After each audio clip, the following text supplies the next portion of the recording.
Hello YouTubers, welcome back to Edification 360 Degrees. And so today we are focusing on social sciences, geography, and this is the second earthquake video.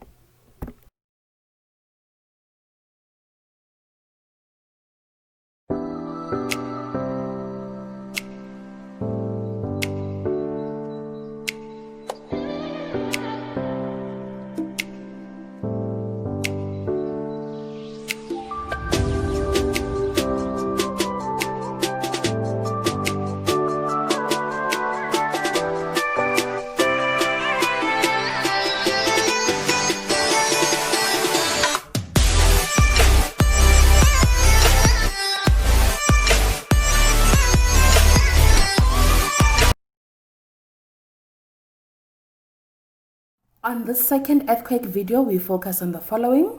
1. Reducing the impact, preparing for and responding to earthquakes. 2. Responding to areas that are hit by earthquakes. 3. Examples of earthquakes and tsunamis worldwide.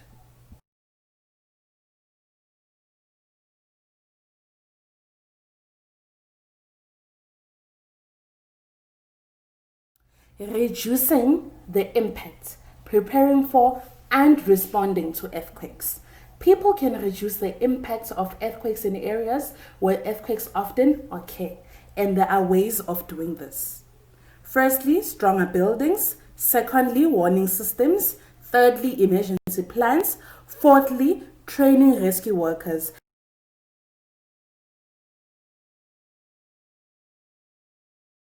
First way of reducing the impact of earthquakes is making stronger buildings. As we can see on the screen, we have an earthquake resistant building. The building has something that we call cross bracing. What does that mean? It means reinforcing walls using 2 steel beams, as you can see in the picture. Secondly, shock absorbers, meaning base isolators. What are these? These absorb thermals of an earthquake, and this is usually at the base. And then thirdly, shear walls. What are shear walls? Concrete walls with steel bars in them to reduce rocking movements. So those are the ways that they could make stronger buildings.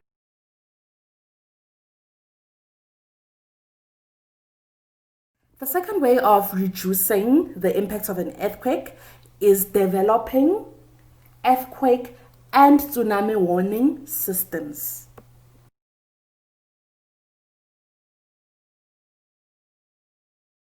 The third way of reducing the impact of an earthquake would be having emergency plans that shut down dangerous industries such as power stations and gas suppliers.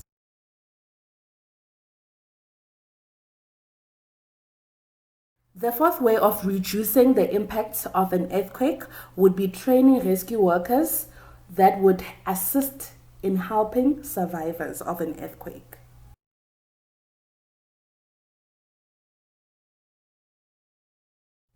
Before we get started with practice activity, remember we said there are 4 ways of reducing the impact of earthquakes. Firstly, we said making stronger buildings. Secondly, developing earthquake and tsunami warning systems. Thirdly, having emergency plans that shut down dangerous industries such as power stations and gas suppliers. And then fourth and lastly, we said training rescue workers to help with survivors. And so after that content, we have practice activity 1. And the instruction is to create a poster on the methods that are used in preparing and reducing the impacts of an earthquake. And so as you create your poster, be sure to include the following: title of your poster. Your poster needs to have a border. Your poster needs to have pictures and diagrams that are relevant to the topic. Also, you need to have subtopics.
And now we'll move on to the topic of responding to areas that are hit by earthquakes. And so there are certain methods that rescue workers use to find and rescue people after an earthquake. Those methods include the following: local knowledge, listening for survivors, video cameras, lifting machinery, moving rubble, and rescue dogs.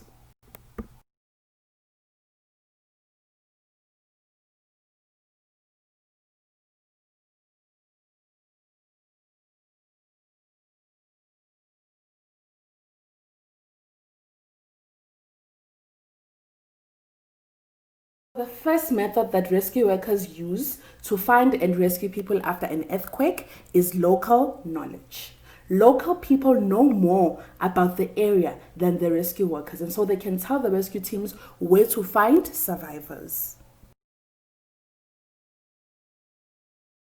The second method that they use to find and rescue people after an earthquake is listening for survivors. And so there are sound equipment that help them to pick up the faintest of noises to within a few meters. As you can see on the screen, there is a listening equipment and carbon dioxide detector. It has an amplifier with ambient noise filter. That is the red or orange part. It also has headphones and also vibration sensors, along with a microwave and speaker. And then on the right hand side, there is a sensor and a CO2 meter. And so they would use something similar to that to then listen for survivors. The third method that they use to find and rescue people after an earthquake are video cameras. And so rescue workers can put small video cameras that can squeeze into poles. They squeeze into poles through gaps. This saves times for looking for people, and so they would then look at the video cameras so that they assist them to see where to find the survivor. The fourth method that they use in finding and rescuing people after an earthquake are lifting machinery. So diggers, cranes, and steel cutters are all used to move large pieces of concrete and steel to get survivors that are trapped underneath. As we can see on the screen, there is just an example of a lifting machinery that they would use. The fifth method that they use to find and rescue people after an earthquake are rescue dogs. Dogs have a very good sense of smell. They are trained to find places where people are buried under rubble. Rubble is stone, bricks, and building material from buildings that have fallen down. The sixth and last method that they use to find and rescue people after an earthquake is moving rubble. In some places, there are no machines, so people have to actually move the rubble by hand. This can take a really long time. And remember, rubble, we said it is stone, bricks, and building materials from buildings that have fallen down. So quickly, before we begin with the activity, we said that rescue workers use different methods to find and rescue people after an earthquake. Firstly, local knowledge. Secondly, listening for survivors. Thirdly, video cameras. Fourthly, lifting machinery. Fifthly, rescue dogs. And sixth, moving rubble. And so practice activity 2, the instruction is: imagine you are part of a news channel and you are sent to report on an earthquake which has happened nearby. You are expected to report on the following: 1, name of your news channel. 2, the date of the earthquake. 3, what you saw. And so you need to mention 4 things. And then 4, methods that were used in responding to the earthquake. This method would have been used by who? The rescue workers. You need to mention 5. And then number 5, the effects of an earthquake. You need to mention 4. All right. Remember, you are reporting live, so make sure to include a greeting. For example, good day. This is ABC News Channel and we are reporting live from the CCC earthquake.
We move on to examples of earthquakes worldwide. The Haiti earthquake, which took place in 2010.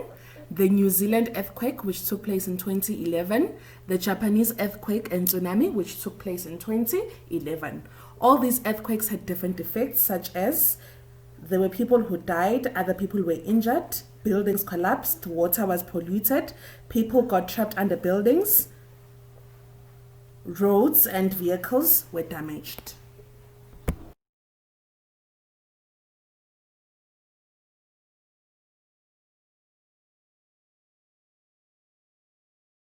And so next up we have practice activity 3. The instruction is you need to go do research on at least 3 earthquakes which have happened around the world. With those earthquakes, you need to find out their names, when they took place, which country and continent they took place, and also the effects of the particular earthquake. I'm going to recap the content that was covered on earthquakes. Firstly, we looked into reducing the impact. People can reduce the impacts of earthquakes in areas where earthquakes often occur. There are different methods that they use to do this. Firstly, making stronger buildings. Secondly, developing earthquake and tsunami warning systems. Thirdly, having emergency plans that shut down industries such as power stations and gas supplies. Fourthly, training rescue workers to help survivors. We then moved into the topic of responding to areas that are hit by earthquakes, and we said there are different methods that rescue workers use, such as local knowledge, listening for survivors, video cameras, lifting machinery, rescue dogs, and moving rubble. And lastly, we looked into examples of earthquake. Haiti, which happened in 2010, New Zealand earthquake, which happened in 2011, Japanese earthquake and tsunami, which happened in 2011. And we said all these earthquakes had different effects such as death, injuries, buildings collapsing, polluted water, people being trapped under buildings.